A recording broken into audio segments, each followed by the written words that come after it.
Mateus capítulo 6, a partir do versículo 19.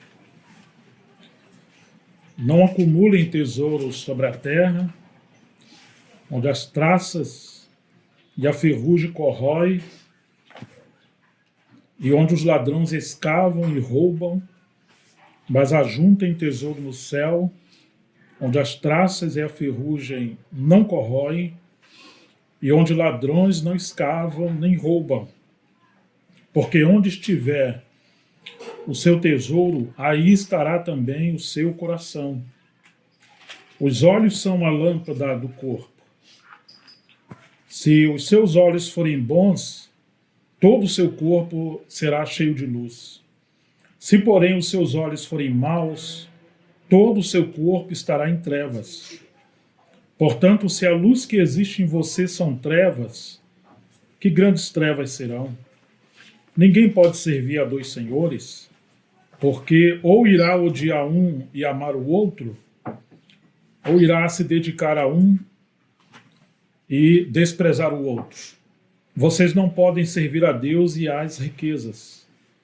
Por isso, digo a vocês, não se preocupem com a sua vida, quanto ao que irão comer ou beber, nem com o corpo, quanto ao que irão vestir. Não é a vida mais do que o alimento, e não é o corpo mais do que as roupas? Observe as aves do céu, que não semeiam, não colhem, nem ajuntam em celeiros. No entanto, o Pai de vocês, que está no céu, as sustenta. Será que vocês não valem muito mais do que as aves? Quem de vocês, por mais que se preocupe, pode acrescentar um côvado ao curso da sua vida? E por que se preocupam com o que vão vestir? Observe como crescem os lírios do campo. Eles não trabalham nem fiam. Eu, porém, afirmo a vocês que nem Salomão, em toda a sua glória, se vestiu como qualquer um deles.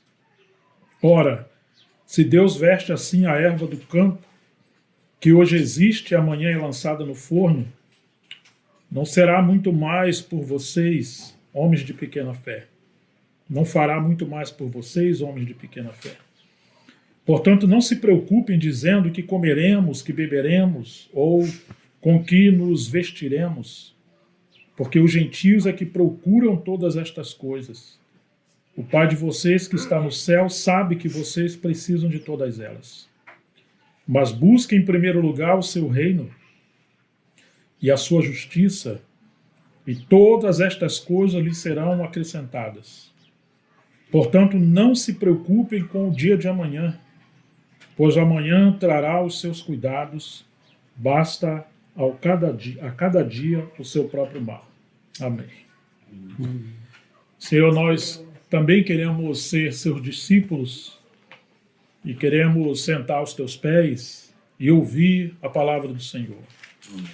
Que o Senhor possa abrir os nossos olhos, possa converter o nosso coração, possamos ganhar fé ao ouvir a tua palavra, possamos acreditar e viver por ela, Senhor. Nós pedimos que o Senhor seja glorificado, abençoando a tua palavra nesse dia, mudando o curso de nossas vidas. Amém. Em nome de Jesus Cristo, para a tua glória. Amém. Amém. Quando Jesus falou esse sermão, é interessante que ele sobe uma montanha e aí os seus discípulos assentam ao redor dele. E quando ele se assenta, além das pessoas, ele começa a falar a sua mensagem para aqueles que viveriam na esfera do seu reino. Por isso que é muito importante a gente congregar. O livro de Hebreus fala para a gente não deixar de congregar, como é costume de alguns. Porque quando nos congregamos, quando nos reunimos, como estamos fazendo hoje, é exatamente como aquele contexto dos discípulos que sobem aquela montanha e sentam-se aos pés de Jesus para ouvir a sua voz. Eles seguiam Jesus. Aonde Jesus estava, eles andavam juntos. E aí Jesus faz esse chamado para que aqueles que ouvem a sua palavra também sejam seus discípulos e sigam a ele. É claro que para seguir a Jesus você tem que abandonar coisas. E especialmente, ele diz que quem quiser vir após mim, em primeiro lugar, negue-se a si mesmo. Quantas coisas querem nos embaraçar para a gente não seguir ao Senhor e sempre que Ele quiser nos falar, nos manter distante para a gente não ouvir a palavra. Por isso há um preço a ser pago para seguir o Senhor e também ouvir a sua palavra para viver por ela. Quando ele foi guiado ao deserto e ali foi tentado por Satanás, logo na primeira tentação que o diabo lhe fez, colocando em dúvida a sua identidade, se ele era realmente o Filho de Deus. No batismo os céus se abriram e veio aquela voz do céu: Tu és meu Filho amado em quem me comprazo. E o Espírito Santo veio sobre ele em forma de pomba. Imediatamente ele é conduzido ao deserto. Ali você não encontra os céus abertos. E ali você não vê nem a voz do Senhor, o Pai, e nem o Espírito vindo em forma de pomba. Você vai ver no deserto que é um ambiente de provação, e do lugar da pomba você vai encontrar uma serpente. Você vai encontrar Satanás no lugar do Pai. Enquanto o Pai fala com certeza: Tu és meu Filho amado em quem me comprazo, o inimigo fala para o Senhor: se tu és o Filho de Deus. Ele lança uma dúvida, ou ele tenta lançar uma dúvida no coração do Senhor. E quando ele recebe esse ataque do inimigo, criando crise ou semeando dúvida em sua identidade, a sua primeira tentação é exatamente a sua provisão de coisas cotidianas. Você entendeu errado. Ou você não é filho de Deus de maneira nenhuma, ou se você é filho de Deus, Deus te abandonou. Ele te desamparou. Porque não é justo que alguém seja filho de Deus e ele esteja num deserto em provação e agora a sua primeira necessidade básica, que é de sobrevivência física, natural, você tenha falta. Então Deus não é justo com você. Agora, se você é filho de Deus e você tem algum poder, então você transforme essas pedras em pães, ou seja, você tem que empenhar todo o seu recurso, toda a sua energia para você cuidar da sua própria provisão. Que tentação terrível, né? Você tem que se preocupar com a sua sobrevivência, você tem que se inquietar com a sua sobrevivência. E a resposta de Jesus é simplesmente: não só de pão o homem viverá, mas de toda a palavra que procede da boca de Deus. Ele está citando as Escrituras. Não vamos falar dos outros níveis dessa tentação, mas que palavra extraordinária. O homem viverá pela palavra que procede da boca de Deus. Quando você se alimenta da palavra de Deus, você passa a ter vida. Quando você se alimenta da palavra de Deus, todas as coisas que estão, digamos, no campo do mistério, do irracional, daquilo que você não entende, porque fugiu à inteligência humana, fugiu ao controle humano, você vai ser provido pela palavra, suprido pela palavra, e ela vai te trazer luz. A palavra alimenta, a palavra supre, a palavra sustenta, a palavra ela leva a gente a experimentar um nível de sobrevivência que na nossa humanidade e nas limitações por si só não poderemos jamais viver. Aquele que não vive pela palavra cai, porque inclusive o universo ele subsiste por meio da palavra e ele é sustentado por meio da palavra. Ele foi criado pela palavra e ele subsiste pela palavra. O inimigo trabalha para nos tirar da esfera da palavra, porque Deus tem compromisso com a sua palavra. Essa foi a primeira tentação do Senhor, uma vida longe da palavra de Deus. E uma vida longe da palavra de Deus, ela cria dúvidas. E uma vida com dúvida, ela tem que se esforçar para se autossustentar. E agora a sua vida se torna sempre no campo do deserto, e é como se fosse uma bomba que está sempre explodindo dentro da alma. Uma bomba chamada si, uma bomba chamada dúvida. Uma tentação terrível Satanás lançando seus dardos inflamados para levar o homem ao desespero. E no lugar dele confiar no Senhor, ele agora entra em pânico, na ansiedade. Jesus triunfou nas tentações do diabo por meio da palavra de Deus.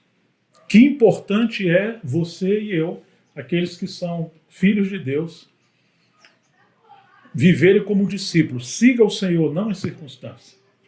Não siga seus sentimentos, seu coração. Eles são enganosos. As circunstâncias sempre vão estar contra você e a mim. Porque esse mundo está em causa, está no maligno. E sempre procurar estar sentado aos pés do Senhor para ouvir a sua palavra. Agora, esse evangelho, que é o evangelho do reino, esse evangelho de Mateus, Jesus vai dar essas orientações como vivermos na esfera do reino de Deus. Ele ensina aquela oração: Pai nosso que estás no céu, santificado seja o teu nome. Ele está mostrando: o teu Pai não está nessa terra. Teu Pai está nos céus. Então, se você é aquele que quer cultivar a comunhão com o Pai, olhe para os céus, não para a terra. Se achegue aos céus, porque ali você vai encontrar a origem de toda a tua provisão e sobrevivência.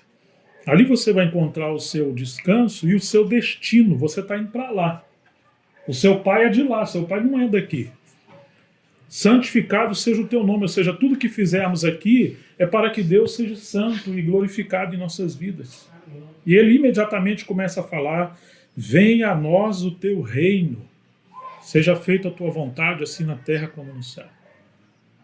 Esse é o primeiro, vamos dizer, aspecto do desafio do cristão, é viver para que o reino de Deus se manifeste através de nossas vidas. E esse reino está alinhado com a vontade de Deus. Não é possível viver a esfera do reino desalinhado da vontade de Deus. Venha a nós o teu reino, porque nos céus o Senhor reina 100%, mas na terra você tem uma vontade humana inflamada pela queda do inimigo, pelo pecado.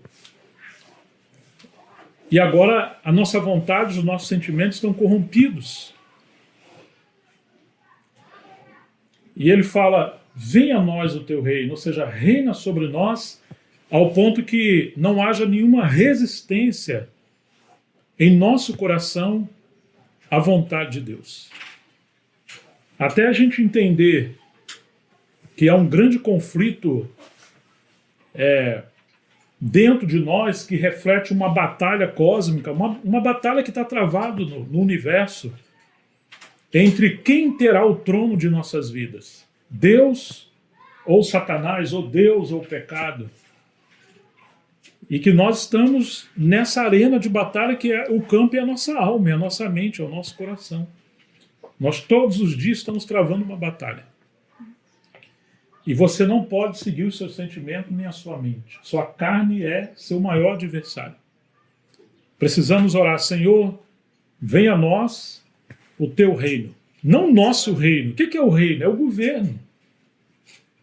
Se você governa a sua vida, Deus não está reinando em sua vida, é você que está reinando.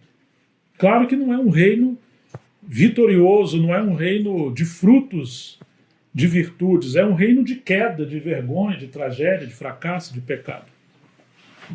Seja feita a tua vontade, não a nossa. Esse é o desafio do cristão. E agora Jesus começa a dar orientações como podemos viver na esfera desse reino e a gente não se sujeitar a essa mesma serpente que tentou Jesus no deserto, a gente não se sujeitar às seus estratagemas que estão sempre querendo nos hipnotizar, nos enfeitiçar com as tentações mágicas desse mundo que tem tantas coisas ao nosso redor, que está sempre ministrando para nós desejos, pensamentos, curiosidades, igual ministrou a Eva e Adão lá no deserto. Será que Deus falou assim? Deus falou assim? Quer dizer, está sempre ali, sabe, criando sofisma na nossa mente. É assim, mas não é bem assim. E é um perigo que, se você não alimenta da palavra de Deus, você vai se alimentar da palavra desse mundo ou da carne. Se você não ouve o cordeiro, você vai ouvir a serpente. Se você não está olhando para os céus, para o seu pai, você vai olhar para o diabo, que é o pai ou Deus desse mundo caído, quando você olha só para as coisas desse mundo. Então Jesus começa a nos aconselhar, esse versículo 19 do capítulo 6. Não acumulem tesouros sobre a terra, onde as traças e as ferrugem corroem, e onde ladrões escavam e roubam, mas ajuntem tesouro nos céus, onde as traças e as ferrugem não corroem, e os ladrões não escavam, nem roubam, porque onde estiver o seu tesouro, ali estará também o seu coração. Em outras palavras, vocês foram chamados para uma missão.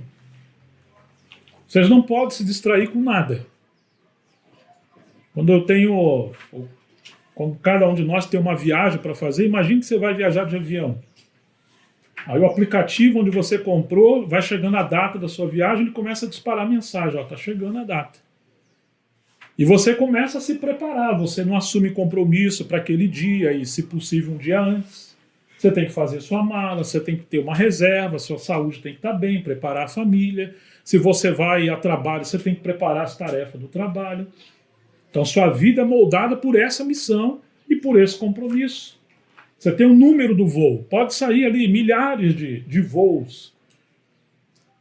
Mas quando você chega lá no aeroporto, aquele voo que você vai pegar, tudo ali está preparado para aquele voo sair na hora certa e te receber.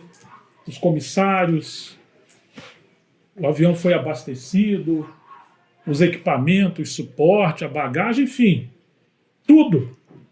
Porque tem uma missão envolvida, nada pode se distrair. Agora, você já viu um avião sair ou decolar sem ter uma rota, sem ter uma missão? Nunca. Quem seria louco de gastar toda uma energia, todo o equipamento, todos os valores, falar, nós vamos sair para onde? Não sei. Isso não existe. Tem uma rota e tudo agora vai convergir para essa missão ser cumprida. O que Jesus está falando para nós é só uma parábola do que eu estou querendo dizer. Nós não podemos nos distrair com qualquer coisa que vai nos fazer perder a rota da nossa missão. Absolutamente nada. Eu, quando vou viajar, até o cinto que eu uso, ou o sapato que eu uso, eu coloco um que não vai travar na hora que você passa ali no provador de metal, né? Porque você perde um tempo louco ali, e é chato aquilo, né? O Tibi tá rindo porque ele deve ter ficado travado daqui até a África e voltou também. Aí a turma já pensa que é um terrorista, né? Mas é muito ruim, tira o sapato, tira o cinto, agora vê se tem moeda, tira a camisa, tira a jaqueta, é terrível. São pequenos detalhes, né? Mas você tem que pensar em tornar coisas mais fáceis, descomplicadas, e a sua missão ser cumprida. Agora, Jesus está falando em riqueza, em tesouro, sendo que a maioria dos seus discípulos eram pobres, assim como muitos de nós somos pobres. Mas que lição maravilhosa! Que enquanto seja difícil para nós ter riqueza nessa terra, ele está falando para nós, a verdadeira e maior riqueza que vocês devem querer adquirir é a riqueza no mundo vindouro. Que embora nem todos tenhamos o privilégio de nascer rico ou conquistar riqueza nessa terra, todos nós temos o privilégio de sermos ricos no mundo por vir. E você pode conquistar, ou seja, focar sua energia, sua força, sua saúde, seu tempo, para você adquirir tesouro no céu.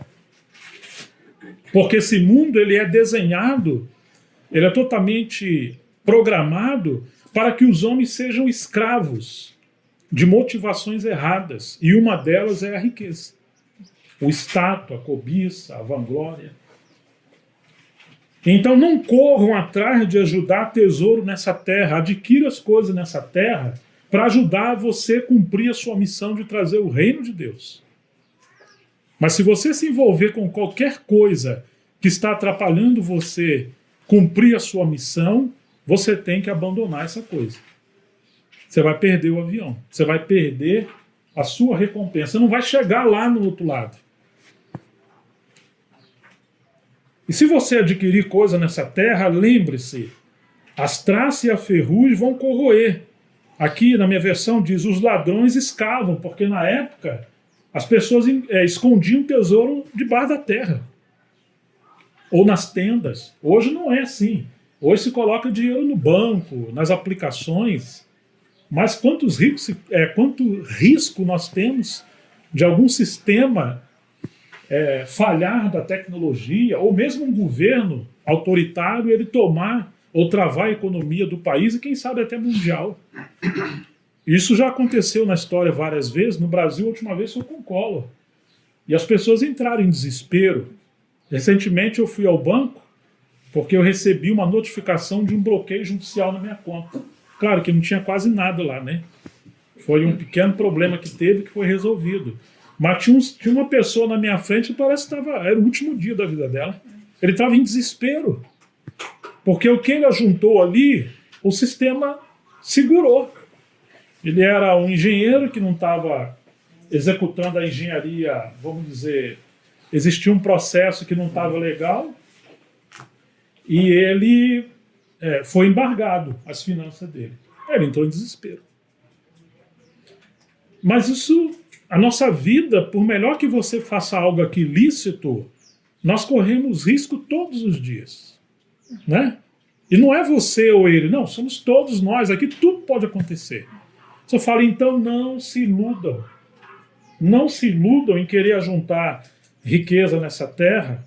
Você vai ter o problema das traças, da ferrugem e dos ladrões, mas o que ele quer realmente provocar reflexão é o verso 21, porque onde estiver o seu tesouro, ali estará também o seu coração. Ou seja, onde você colocar o foco da sua vida, o seu coração vai estar preso nessas coisas.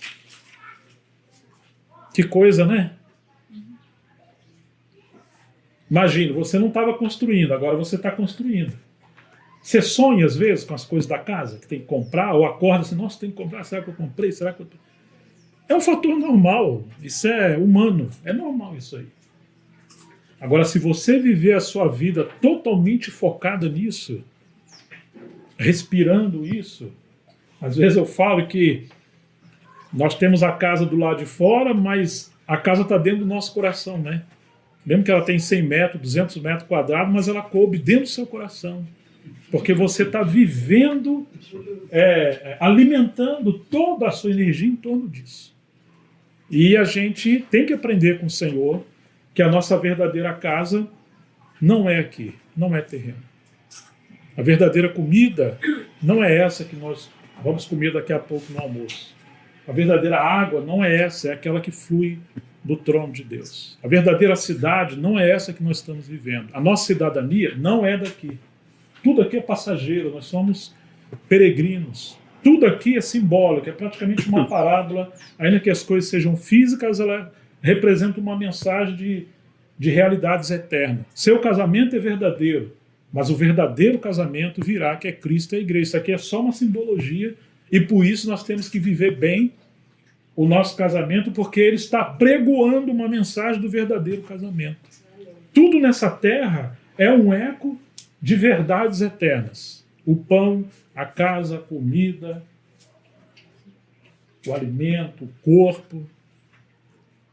Paulo fala desse tabernáculo aqui, ó, que é uma figura do verdadeiro tabernáculo, do tabernáculo que Moisés construiu, do verdadeiro tabernáculo. Ele vai falar da casa do meu pai. E nós, às vezes, não entendemos isso. Nós vivemos olhando para essa terra como se a nossa eternidade vai ser aqui. Não é aqui. Não será aqui. Então, a pergunta é, onde está o seu tesouro? O que está ocupando o primeiro lugar do seu coração? Às vezes o nosso tesouro não são riqueza, mas é o filho, é a filha, é o marido. São as coisas, é o trabalho, é a empresa, sei lá, é qualquer coisa que aquilo ocupa 100% lugar que Jesus deveria ocupar.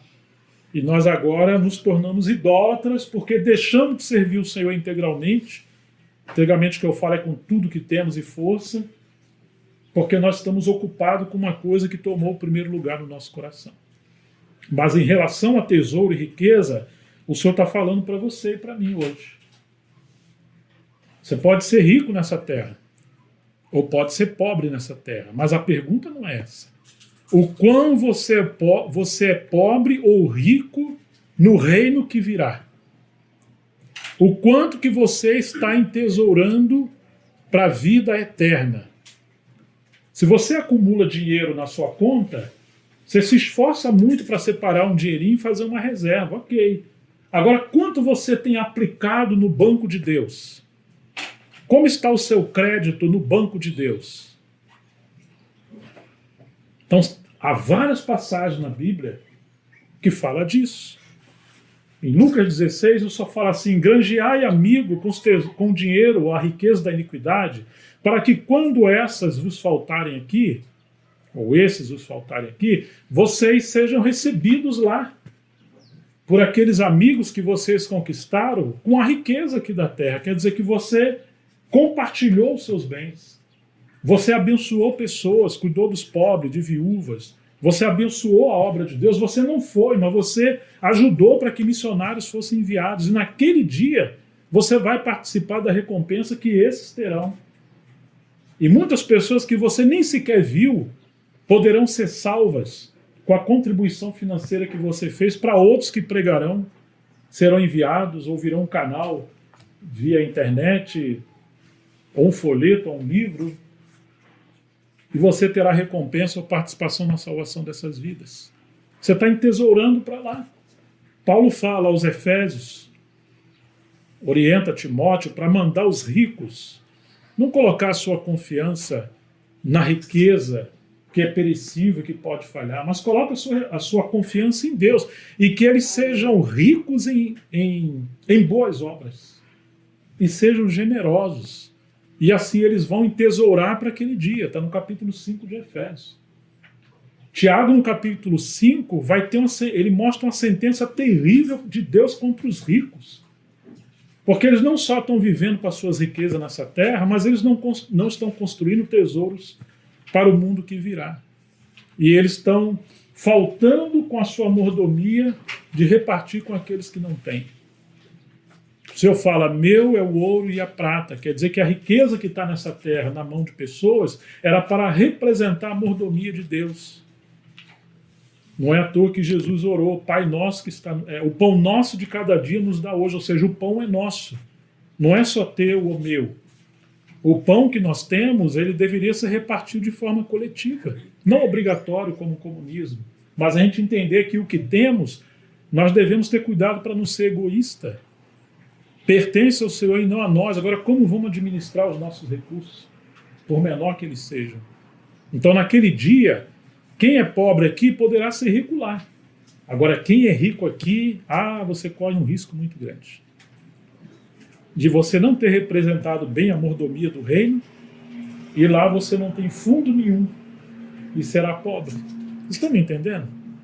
Lembra da parábola do rico e do Lázaro? O rico era pobre na esfera do reino, e o Lázaro, que era um mendigo aqui, ele era rico. Que loucura isso, né? Porque nós estamos aqui só de passagem. Então não deixa as coisas dessa terra roubar o seu chamamento celestial, e a gente está com o coração enterrado nas coisas dessa terra, porque nós estamos numa missão. Versículo 24, ele continua falando a mesma direção. Ninguém pode servir a dois senhores, porque ou irá odiar um e amar o outro, ou irá se dedicar a um e desprezar o outro. Vocês não podem servir a Deus e a Mamon, que é uma entidade, ou as riquezas. É a única vez na Bíblia que algo material, físico, é chamado de Senhor ou de Deus, de uma potestade que está em oposição a Deus. Ele está dizendo que a riqueza pode se tornar um Deus na vida da gente, e não somente isso, por detrás da riqueza ou do dinheiro, existem potestades espirituais que escravizam o homem para eles viverem enterrado o seu coração, a sua mente, os seus olhos só nas coisas dessa vida. Meus amigos, vocês lembram quando que Judas ficou possesso? Quando Satanás entrou em Judas? Quem lembra? O que ele fez, afinal de contas? Quando foi que Judas ficou possesso ou quando Satanás entrou em Judas? Aonde ele estava? O que ele fez?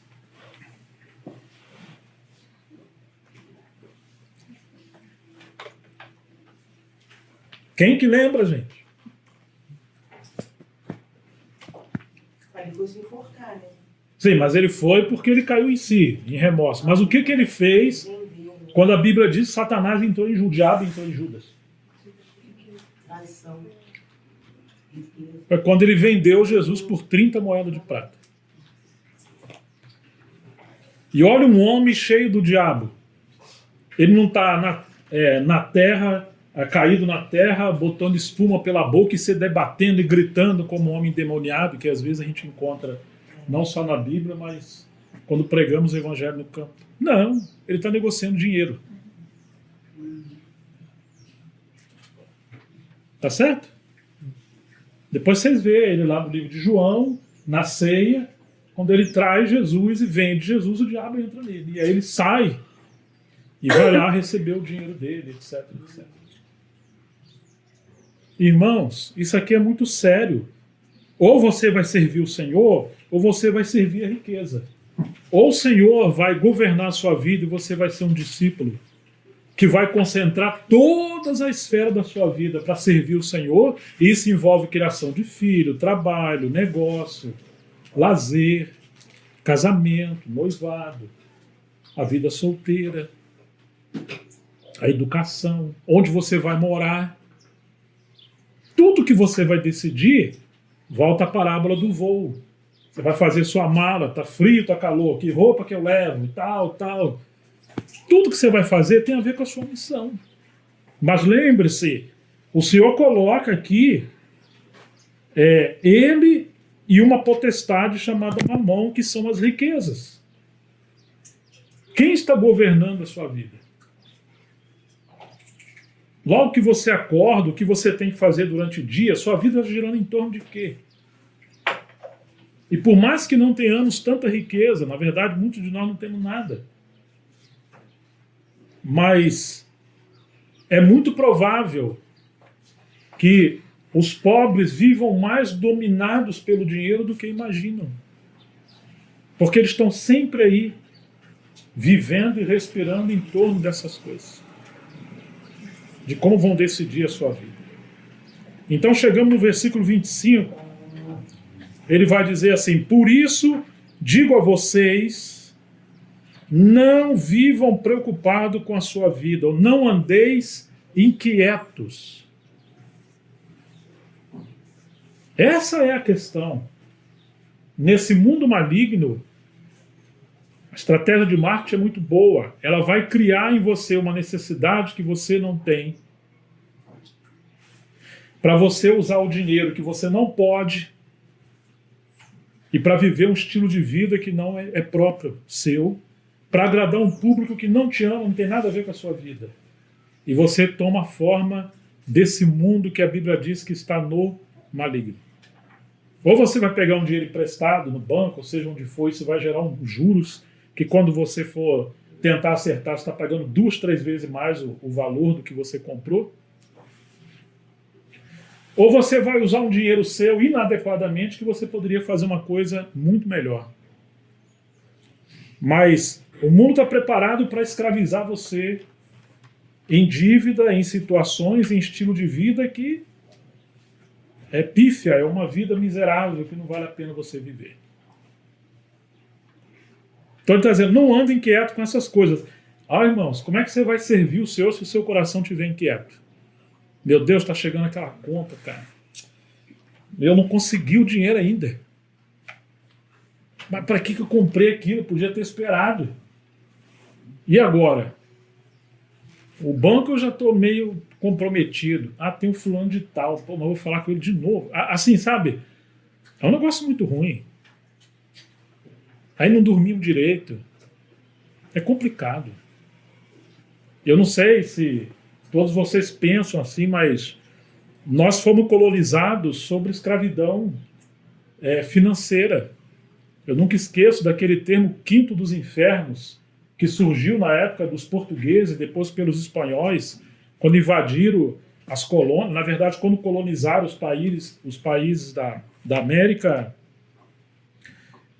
especialmente o Brasil, agora aqueles que cultivavam a terra e plantavam, eles tinham que mandar 20% do que eles granjeavam como imposto para Portugal. Isso significa 1/5. Então a população que trabalhava chamava isso de 1/5 dos infernos. É um imposto desgraçado.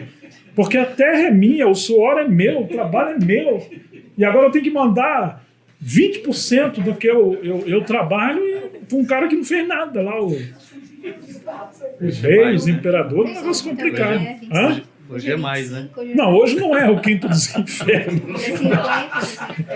E que Deus nos guarde aí dessa política nossa, quem vai governar, porque a gente foi mandar dinheiro para a Venezuela, o governo queria 70% e 30% passar para os irmãos, o banco segurava. Aí Deus preparou um anjo lá que tem empresa lá na Venezuela, ele recebe aqui, passa a moeda para eles lá e a gente só paga o valor do câmbio, uma taxa, mas é assim esse mundo. Então você está vendo o que Jesus está falando para você? Não andeis inquieto, irmão. Não importa se o negócio é bom ou ruim, se é lícito ou se não é lícito. Não é essa a questão. A questão é que nós não somos daqui. Nada pode roubar a sua paz, senão você vai perder a sua missão. E agora você vai ter que viver a sua vida escravizado para tentar resolver problemas que você mesmo criou por não viver como um discípulo, mas como um mundano. Claro que você pode adquirir as coisas, mas é muito melhor você estar em oração, juntar dinheiro, procurar comprar as coisas à vista e não a prazo. Quando você não tem, você ora. E viver essa cultura do reino. Pensar muito bem se o Senhor está abençoando você para adquirir essas coisas.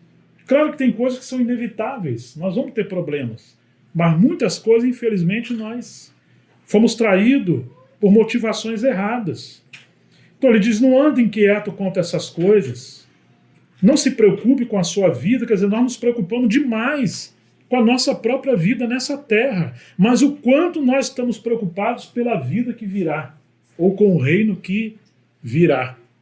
Se você partisse hoje, vamos supor, você tem ainda 1 hora, 2, 3 horas para você partir. Você acha que você cumpriu bem a sua missão aqui na Terra?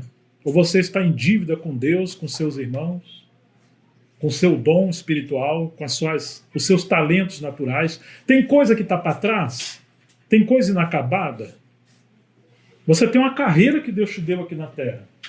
Você está cumprindo a sua carreira que Ele te deu? Ou você está agarrado com muitas coisas nessa terra que está impedindo você falar como Paulo? Combati o bom combate. O que mais que Paulo falou? Completei a minha carreira e guardei a fé. Paulo vai dizer em Efésios 2 que nós somos chamados, eleitos para boas obras que Deus preparou antes da fundação do mundo para que andássemos nela. Como é que você se sentiria hoje? Ou a gente oraria, Senhor, me dá mais um tempo, eu tô tão preguiçoso, eu estou tão distraído, estou tão envolvido com eu não estou sendo fiel ao Senhor, não. Será que você sabe que naquele dia haverá um tribunal? Você vai estar diante do tribunal e vão ter livros, e ali está registrado as suas obras. Você se ocupou mais com a sua casa ou com a casa de Deus? Mais com o seu trabalho ou o trabalho de Deus? Você usou mais o seu tempo, seus recursos só com as suas coisas, ou você também usou o seu tempo, seu recurso para você ser fiel com as coisas que Deus te deu para fazer? Na verdade, você acha que o seu tempo, a sua casa, o seu recurso tem a ver com você? Simplesmente? Você está equivocado. O ateu pensa assim, o ímpio pensa assim, o incrédulo pensa assim, o discípulo não. Ele usa, ele desfruta, ele se recreia com os seus, mas ele sabe que nada tem a ver com ele, tudo tem a ver com o reino de Deus. Nós apenas somos mordomos. Ele colocou nas nossas mãos, mas ele espera de nós parceria, comunhão, relacionamento, para a gente ter paz de adquirir as coisas. Ele fica feliz quando você adquire as coisas. Mas são coisas que te levam a ser melhor mordomo, estar mais perto do Senhor, mais perto dos irmãos, e que você possa servir melhor ao Senhor. Agora, se ele prospera você adquire coisas, que Deus está longe de você, você está longe dos seus irmãos, e você não cumpre a sua missão, seu ministério, seu serviço, quem inflamou o seu coração você adquirir essas coisas? Você acha que foi o Espírito Santo? Vocês estão me entendendo? Tem uma mensagem do Tozer, Como Provar os Espíritos. É um livretinho pequeno. E uma das coisas que ele fala é exatamente isso. Se nós estamos sendo influenciados por uma força que nos afasta do Senhor ou se nos aproxima dele. Se nos torna mais santo ou mais mundano. Se nos torna mais servos ou mais egoísta. Estão entendendo? Não ande inquieto com essas coisas. Esse mundo vai entrar em colapso. Esse mundo, ele está no maligno. Esse mundo, ele é preparado para roubar a sua paz e te aprisionar naquelas prisões que nós mesmos criamos, que nos escravizam. E ele vai dizer no versículo 26, olhem as aves do céu, que não semeiam, não colhem, nem ajuntam em celeiros. No entanto, o Pai de vocês que está no céu as sustenta. Será que vocês não valem mais do que as aves? Quem de vocês, por mais que se preocupe, pode acrescentar alguns centímetros ao curso da sua vida? Quanto tempo faz que você não olha as aves do céu? Quanto tempo faz que você não vai para o campo, para as árvores, tirar um tempo com a sua família, passear? Nós, às vezes, estamos só nessa selva de pedra, nesse labirinto de mundo de negócio. E por mais que você ande nos lugares onde tem as aves do céu, sua cabeça está como o verme de Jacó. Você só pensa em negócio, tomar vantagem e olhando para a terra. Como disse um poeta, há quem passe pelo bosque e só encontre lenha para a fogueira. Ele não vê as flores, os rios, a borboleta, o beija-flor. Ele só vê coisa para a fogueira dele. Ele não está contemplando as maravilhas dessa vida, as dádivas de Deus dessa vida. Mas ele está falando, olha, os pássaros estão pregando para você, os peixes, os rios, os mares, a floresta, porque Deus cuida da natureza. Ele não permite uma estrela se mover sem o seu arranjo, tudo está no seu devido lugar, e ele veste tudo isso com a sua soberania e glória, com a sua majestade. Os céus proclamam a glória de Deus, o firmamento anuncia as obras das suas mãos. Será que Deus não tem mais cuidado de você do que as aves do céu? E se você se preocupar tanto com a vida, você pode acrescentar alguns centímetros ao curso da sua vida? Você acha que você vai viver mais se preocupando? Ao contrário, a ansiedade de hoje, ela não resolve o seu problema de amanhã. Ela só tira o seu sono do seu dia hoje e te leva a um sofrimento imaginário que ele nem sequer está acontecendo. Porque onde há ansiedade não há fé, e onde há fé há o fim da ansiedade. O que você está alimentando no seu coração? A Bíblia diz, não andeis ansiosos por coisa alguma. Isso é um mandamento. Cultivar a ansiedade é pecado. Porque a ansiedade está dizendo que Deus não existe. E se Deus existe, ele te abandonou. É como se fosse um deísta. Deus existe, mas ele não se importa com a sua batalha nesse mundo. Isso é o deísmo. A ansiedade afronta Deus. Como se ele não fosse seu pai. Não andeis ansiosos com coisa alguma. Mas o inimigo é muito bom em massagear o nosso ego e nos levar à ansiedade. Quantas vezes estamos ansiosos por tantas coisas? Lançai sobre ele toda a vossa ansiedade. Por quê? Alguém lembra o restante do versículo? Ele tem cuidado de nós. Ele tem cuidado. Amém. Ele cuida dos pássaros, das aves. Ah, mas por que comigo ele não está cuidando? Quem disse que ele não está cuidando? Talvez você ache que está faltando muitas coisas porque você não entendeu ainda o Salmo 23. Quem que lembra o primeiro? Vou pedir às crianças, o primeiro versículo do Salmo 23.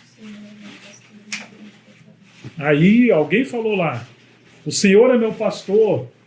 E o pensamento do hebreu ou do hebraico é, ele não me falta em nada. Nada tenho falta. De nada tenho falta. Então, se algumas coisas você não tem, é porque o seu pastor está falando, meu filho, minha filha, você não precisa disso agora. Porque essas coisas vão levar você a tomar um curso na sua vida que você vai perder o seu avião. Vai te afastar de mim. É vaidade. Espera um pouco. Mas nós queremos, sabe, amontoar coisa, adquirir coisa. Na nossa força, se Deus não dá agora, se Deus não me dá o meu Isaac, eu vou fabricar o meu Ismael. E aí está essa guerra até hoje lá no Oriente. Lá. Quantas coisas às vezes a gente adquire, né?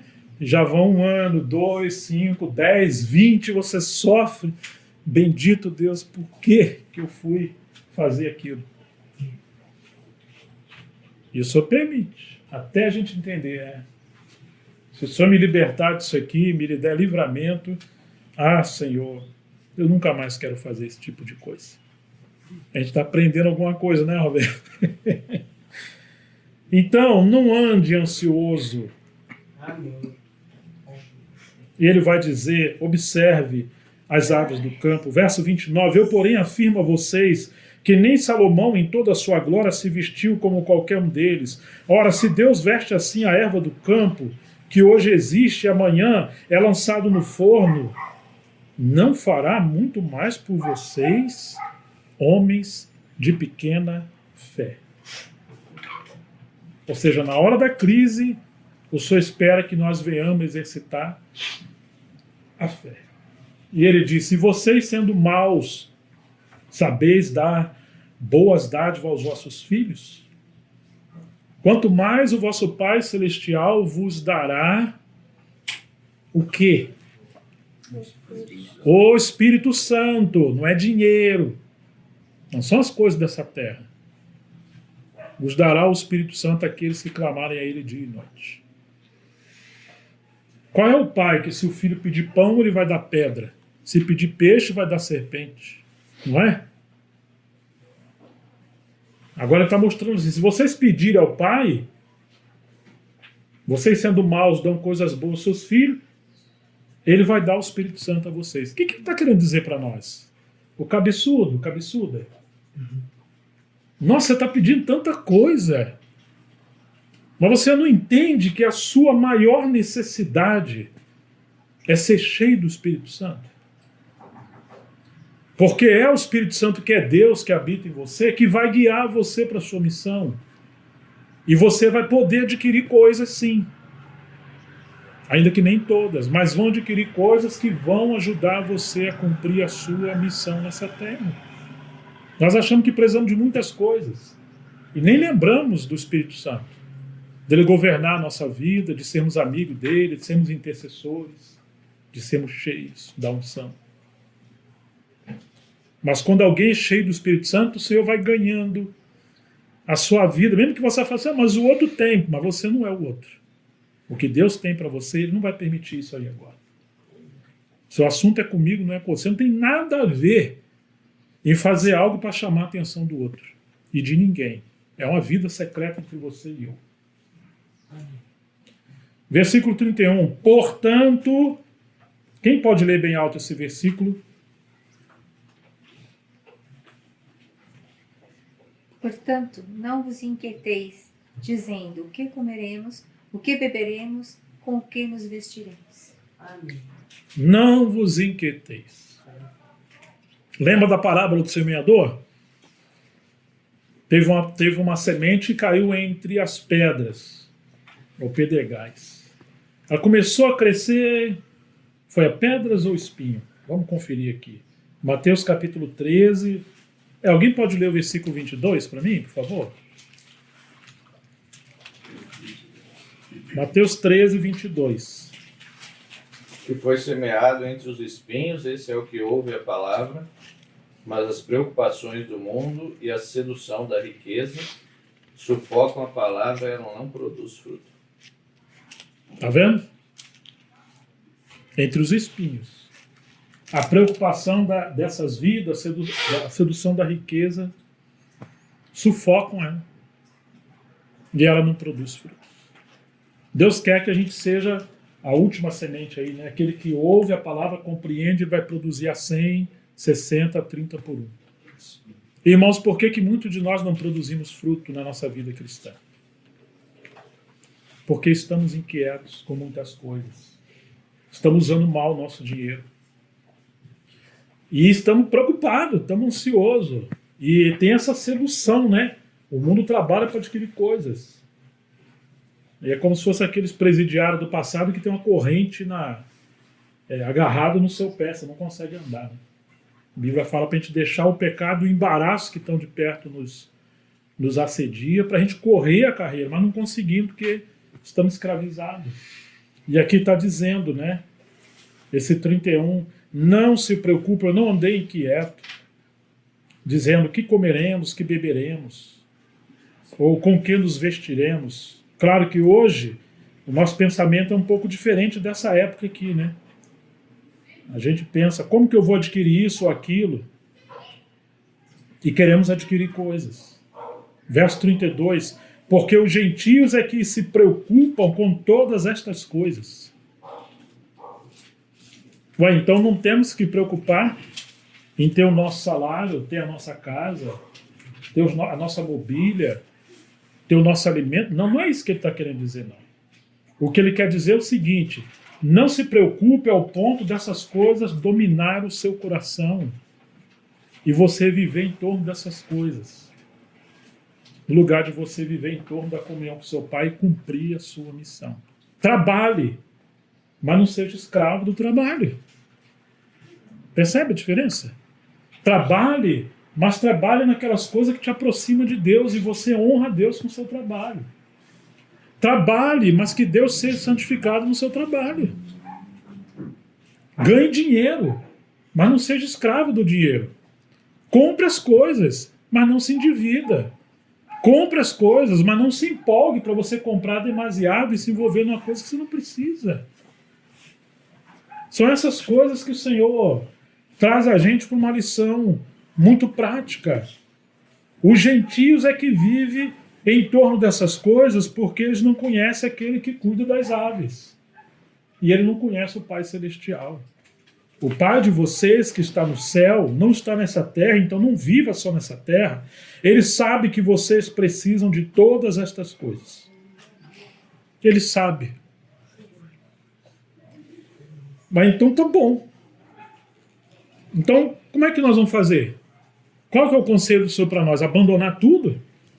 Viver como aqueles pais da espiritualidade do deserto, ou no mosteiro? Não é isso que ele está falando, não. Temos que sair dos grandes centros, da sociedade, das empresas? Não. Não é isso que ele está querendo dizer. Versículo 33 ele vai dizer o que a gente tem que fazer. Mas busque em primeiro lugar o reino de Deus e a sua justiça, e todas estas coisas lhe serão. Olha isso aqui, irmãos. Se você buscar todas estas coisas, essas coisas não vão ser acrescentadas na sua vida.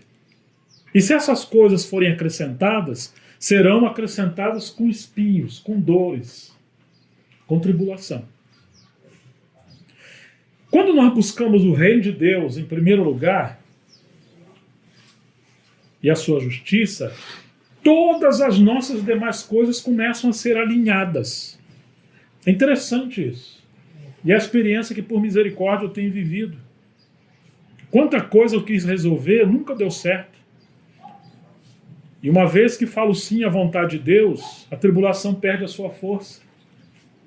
Gradativamente começa a cumprir minha missão, as coisas começam a chegar. Isso eu me refiro a recurso, a resolução de problema, a pagamento de algumas dívidas que no meio do caminho aconteceram, a reconciliações, a bens. Por quê? Porque existe uma conspiração. Lembre-se, você está numa guerra, não brinque com isso. Talvez, muitas das vezes, ao nosso redor tem mais demônios do que ser humano. Eles trabalham para você ser prisioneiro das coisas que te afastam de Deus. E quanto mais você tentar viver uma vida na sua força natural, mais problema você vai acarretar. Menos frutífero será. Agora Jesus fala para você e para mim: busque em primeiro lugar o reino de Deus e a sua justiça. Faça isso, porque isso aqui é uma promessa. E todas as demais coisas lhe serão acrescentadas. Ele não mente, ele é fiel. Ou seja, coloque o reino de Deus em todas as áreas da sua vida primeiro. Submeta todas as coisas ao reino de Deus, ou seja, de maneira que não exista área da nossa vida que o Senhor não esteja no controle, sendo glorificado em primeiro lugar. E a gente passa a servir o Senhor com essas coisas. Devemos sempre nos perguntar: Ele está governando isso na minha vida? Eu estou fazendo a vontade de Deus? Ele está sendo glorificado? Essas coisas me aproximam mais do Senhor? O que seria o reino de Deus aqui? É a esfera onde Ele governa. Agora, se nós temos coisa que não nos impede de servir o Senhor, é complicado isso, irmãos. E isso aqui é um chamado ao discipulado para como vivermos uma vida na esfera do reino de Deus. Que coisa séria isso, não? Eu estava com um problema no aspecto da empresa de um tempo atrás e já ia 5 anos. Um negócio que não terminava. No Brasil as coisas burocráticas demoram. A gente pensa assim, pessoas estão com problema há 30 anos e não resolvem. E aí eu tive uma escolha muito séria, porque ou eu me dedicava totalmente para resolver esse problema, isso ia consumir minha vida no campo profissional, tinha recebido proposta para ser profissional numa área, que é a área de editor, ia ganhar muito bem, ou eu simplesmente cumpriria a minha missão do ministério, e oraria e seria justo no que eu puder, até onde eu pudesse, e deixarei que o Senhor ia resolver. Mas foi só falar sim para a vontade de Deus. E aquele problema que era tão grande, é como se fosse uma folha que caiu no chão. Eu recebi uma proposta de desconto de 90% do problema. Só que eu não tinha o dinheiro para pagar esses 90%. Que ainda era, os 10%, que ainda era o valor. Eu falei: Senhor, não tem patrão infiel no teu reino. E o Senhor é o melhor patrão. Então, se o Senhor me quer realmente servindo, eu não vou falar nada para ninguém, o Senhor provê. Irmãos, o Senhor proveu. Interessante que nesses dias da cirurgia, do descolamento de retina, um amigo conversou comigo, eu falei: não, já tem um recurso, deixa eu só reunir os exames aqui, eu vou avisar os irmãos que já está tudo certo. Até à tarde eu faço isso. Mas ele foi na frente e falou: olha, já está tudo resolvido, tipo assim, não precisa ofertar mais. Mas eu falei: deixa até à tarde, porque essas coisas são como carro no conserto, né? Você põe para consertar uma peça e aparece um bocado de outras peças. Espera um pouquinho chegar. Ele se adiantou e todo mundo entendeu. Bom, então não precisa mais, ok. Eu fiquei quieto, não falei nada. Mas aí o orçamento, que era de tanto, ele subiu umas 30%. Falei: e agora? Eu dobrei o joelho e fui orar. Eu recebi uma ligação, uma mensagem de um estado muito longe, que o irmão falou assim: Gerson, ainda que eu soube que não precisa mais, mas eu tinha uma causa, eu sou um advogado, e é um cara muito simples, é um irmão simples, que preguei o evangelho, está lá servindo, e eu falei para o Senhor que se essa causa saísse, eu ia mandar uma oferta para abençoar o irmão, sua família. Eu acabei de orar e a causa que estava empacada aí há tanto tempo, ela saiu agora. E eu já recebi o valor. Eu falei: mas não é possível. É possível. E esse valor foi provido também, dos 30% a mais. Bom, e fiz a cirurgia. Graças a Deus. Aumentou mais uns 80%. A cirurgia, que era para 2 horas, usaram o box de 4 horas. Tiveram 2 anestesistas, 2 médicos, foi E aí o que era X aumentou para quase, deu uns 80%, 75%. E aí o meu médico falou assim, não, você pode ir lá no centro médico, conversar, falar da sua necessidade, que você é alguém que serve o Senhor em tempo integral, então se eles puderem, né, ter compaixão e tudo. E eu falei, eles vão te dar um desconto lá. E eu depois respondi para ele, olha, eu não farei isso, porque eu tenho zelo pelo nome do Senhor, pela santidade. Seria como eu falar que eu tenho um patrão que não é fiel. Como ele me separou para o ministério, e eu creio que eu estou nisso também pela vontade de Deus, tem muita coisa acontecendo, eu não vou fazer, eu vou orar. E o Senhor proveu os recursos, não está faltando. E isso para ele foi um grande testemunho, né? Então, irmãos, quantas coisas, na minha própria experiência, até na editora, quando eu levei as coisas na força ali, a coisa não ia. Claro, a editora foi, a vontade de Deus foi, até um ponto. Chegou uma hora que é hora de você deixar. Eu lembro que uma vez eu estava orando, e o Senhor falou para mim, entrega o seu Isaac. Eu falei, caramba, hein? Eu tive que entregar a editora. Não foi agora, isso já faz muito tempo atrás. Agora foi a segunda vez que o Senhor mandou entregar o Isaac. E era uma coisa que era do Senhor, mas começou a virar um laço para mim, porque outros vão fazer aquele trabalho e eu vou fazer algo que vai frutificar mais. Buscar em primeiro lugar o reino de Deus e a sua justiça, e todas estas coisas vos serão acrescentadas. Deus sabe o quanto eu gostava daquele casarão que a gente tinha ali, cabia uns 30 carros no quintal, por aí, né? Porque tinha um outro lado atrás da cozinha, cabia um bocado de carro lá, grama, árvores, várias frutas, varanda, 2, 3 salas, 3 salas, sala de TV, sala de jantar, sala de estar, 5 banheiros. Gente, eu hospedava tantos irmãos, né? Que coisa maravilhosa. Só que virou um embaraço para nós. Uma filha casou, a outra vai casar, a outra também, se Deus quiser. Chegou uma certa idade, entrou a pandemia, a manutenção da casa subiu muito, estava usando um pouco e virou um embaraço para nós. Chegou uma hora que você tem que entregar. E nós viemos para esse apartamento, que é bem menor, quase não pode fazer o que fazia lá. Mas são fases na vida que você tem que não permitir que essas coisas virem um embaraço. Que não adianta você falar, essa casa está tão grande. Eu estou cansado. Não sei o quê. Desculpa, não estou falando de uma irmã ou de outra. Estou falando da minha experiência com a Miriam. Pô, não aguento pagar manutenção dessa casa. Choveu, sujou de novo. Agora está com problema. Nossa, ali é uma coisa terrível. Já tinha cachorro. Eu gosto demais de animal. Você está reclamando de quê? Você criou isso.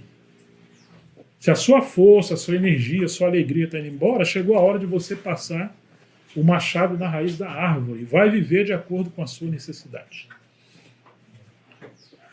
Uma vez eu ia comprar um carro, falei, Jamê, o que você acha? Eu compro de 7 ou de 5? Eu queria o de 7, porque eu queria levar minha sogra não saía do meu pé, e queria levar os irmãos. Ele perguntou assim, quantos filhos Deus te deu? Eu falei, 3, então, você e a esposa com 3 dá 5 lugares. Não dá 7. Porque quanto maior o carro, maior a manutenção, maior isso, viva de acordo com a sua realidade. Eu queria o de 7, né? Mas aquilo ali foi um conselho muito interessante, né? Que às vezes nós queremos umas coisas maiores do que a gente precisa. Claro que às vezes o Senhor nos dá para um determinado tipo de serviço. Buscar em primeiro lugar o reino de Deus e a sua justiça. E todas estas coisas lhe serão acrescentadas. Elas virão pelo seu trabalho, etc., mas você estará debaixo da bênção do Senhor. Não do seu esforço humano sem Ele. Portanto, não se preocupem com o dia de amanhã. Meus amigos, meus irmãos e irmãs, olha o que Jesus está falando para você. Administra as coisas, faça plano para 1 ano, 2, 10 anos, não tem problema não. Mas ele está dizendo assim, não deixa você ter uma guerra de titãs dentro da sua alma, do seu coração, quando você não confia em Deus. Você passa a sofrer por coisas que não aconteceram, porque você acredita mais no caos, na adversidade, do que na soberania de Deus que vai cuidar de você. Por isso você não dorme, por isso você não descansa, por isso que você está sempre em crise. Não se preocupe com o dia de amanhã, pois o amanhã trará os seus cuidados, basta cada dia o seu próprio mal. Não vivamos como gentios que não conhecem a Deus. Vamos viver como filhos de Deus que conhecemos o Senhor. E se hoje nós estamos enrolados com várias coisas, que essa mensagem que Jesus nos falou, ela possa realmente nortear nossas decisões e a gente passar a buscar o reino de Deus em primeiro lugar e a sua justiça e orar para que ele nos leve a esse nível de viver focado na missão, no chamamento. E agora possamos abrir mão de qualquer coisa, por mais bonitinha, mais boa, mais lícita e aparentemente boa que seja, elas estão nos atrapalhando a cumprir a nossa carreira. E possamos juntar tesouros no reino que virá. Que Deus nos abençoe. Amém.